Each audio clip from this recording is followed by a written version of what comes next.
Good morning everyone. My name is Sanskrit Thakur. I'm a student of QIBMS and today I'm going to comment on India's foreign exchange law framework and I'll be comparing two laws, FERA and FEMA. First, let's take a look at the table of contents. Firstly, I'll be presenting an overview of FERA, then I'll be moving forward to FEMA and then we'll be doing a comparative analysis of both.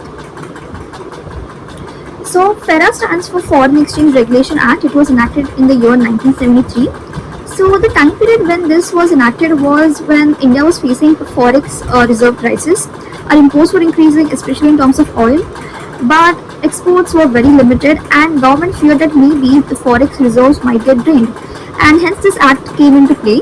So this act focused on conserving forex reserves and also preventing its misuse. Every activity of the foreign companies were tracked, every forex transaction was tracked, and every transaction going in and out of India was tracked. It was so strict that even holding foreign currency without permission could attract some consequences. But if you move on to FEMA, which was enacted in 1999 and came into effect from the year 2000, FEMA had a very different approach. It was a bit more liberal and a completely different objective, which was to bring in more foreign participation into the country and make the regulations a bit more business friendly and investor friendly. So its objective was just to manage and facilitate foreign exchange transactions, and the time period when this law came into action was post liberalization, where India has just opened its trade barriers and wanted to participate in the global economy. So that's the reason why government made reforms in the FERA Act and modified into the FEMA Act. Now let's compare both. We have discussed that they had completely different objectives.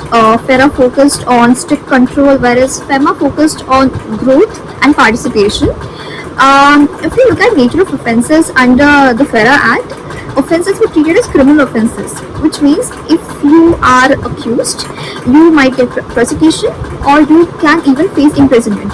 And the burden of proof under FERA was on the accused, which means if you do get accused, you have to prove that you're not guilty. But in FERA, it was a lot different.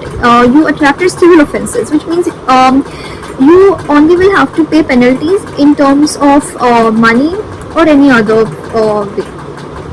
As for FERA, you require prior permission from RBI for almost every forex transaction, but it wasn't the same case for FEMA.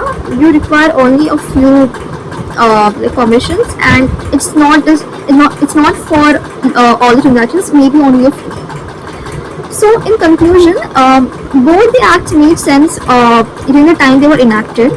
FERA was important for facing a forex scarcity in the country, and FEMA made sense post liberalization, where the objective was to increase growth in the Indian economy and get more participants in the economy. So both these acts reflect a change in India's economic landscape over the years.